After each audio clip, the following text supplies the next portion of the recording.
Shalom saudara-saudara, sebentar kita akan mulai connect at home kita. Mari kita siapkan hati kita, mari kita buka hati kita. Mari saat hari ini kita mulai menyembah Tuhan.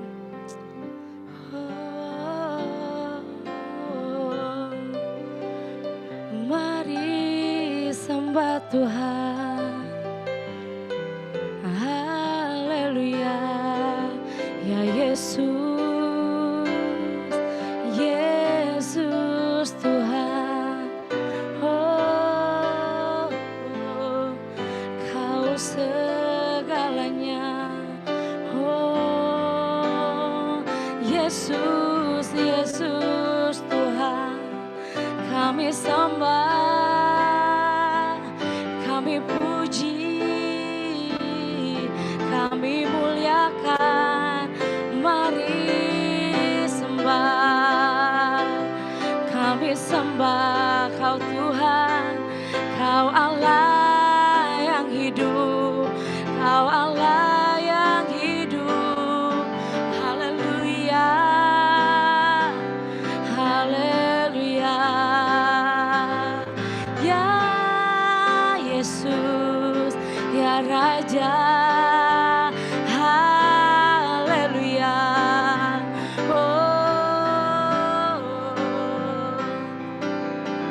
haleluya.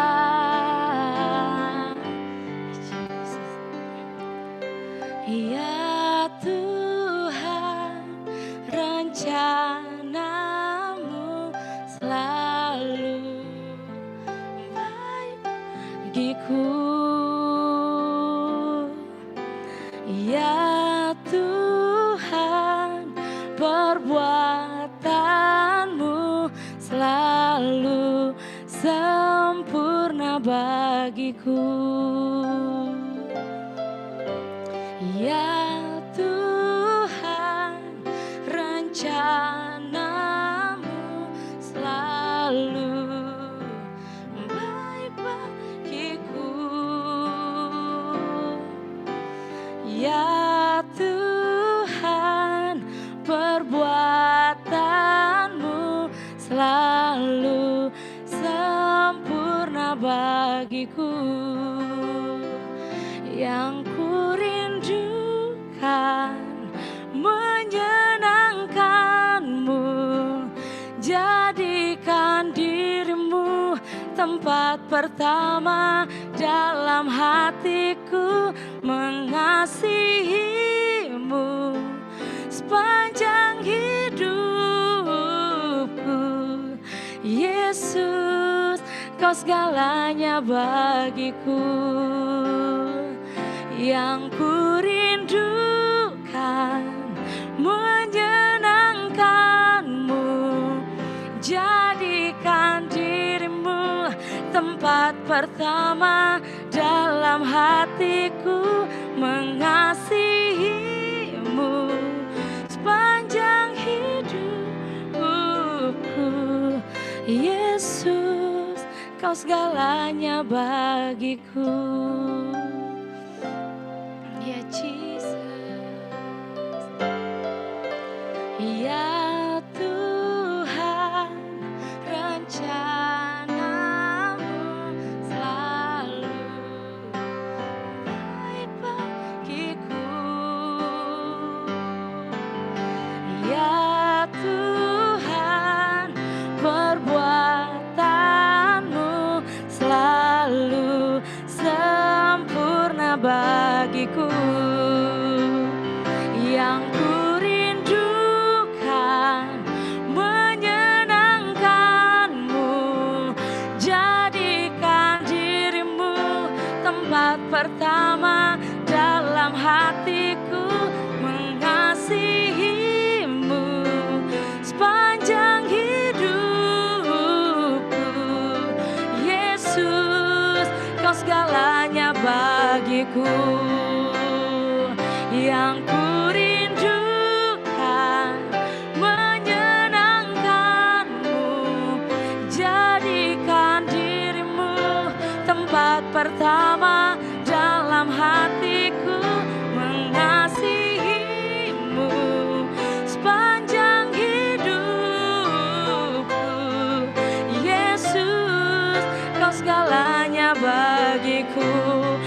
sekali lagi kita katakan. Yang ku rindukan menyenangkanmu, jadikan dirimu tempat pertama dalam hatiku, mengasihimu sepanjang hidupku. Yesus, kau segalanya bagiku.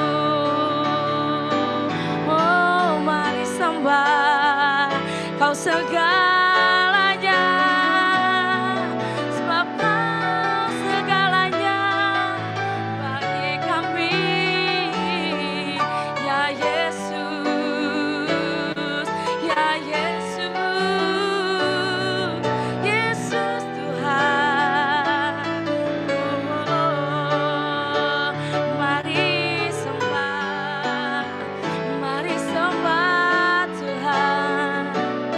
Mari puji, mari muliakan, sebab Dia Allah yang ajaib.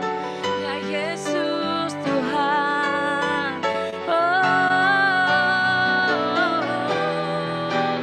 ya Yesus. Ya Tuhan, kidiarala yararara, kidiarala bayarala barala barala barala barala barala, shigidiarara.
Hadirat-Mu, sungguh kami merasakan hadirat-Mu di tempat kami Tuhan.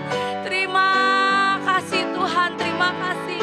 Kami bersyukur kami punya Allah seperti Engkau ya Tuhan. Oh ya Jesus, ya Jesus. Kiarara ya Jesus, Jesus. Segala kemuliaan hanya bagi Tuhan.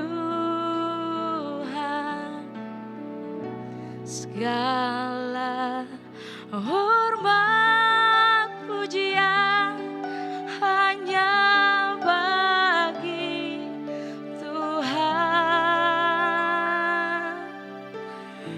Kuasa dan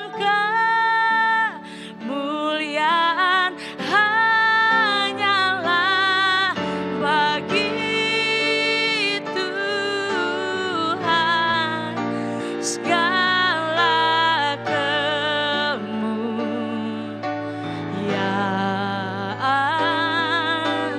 keagungan,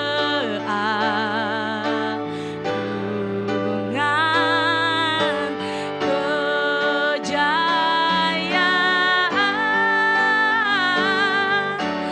hanya bagi Tuhan.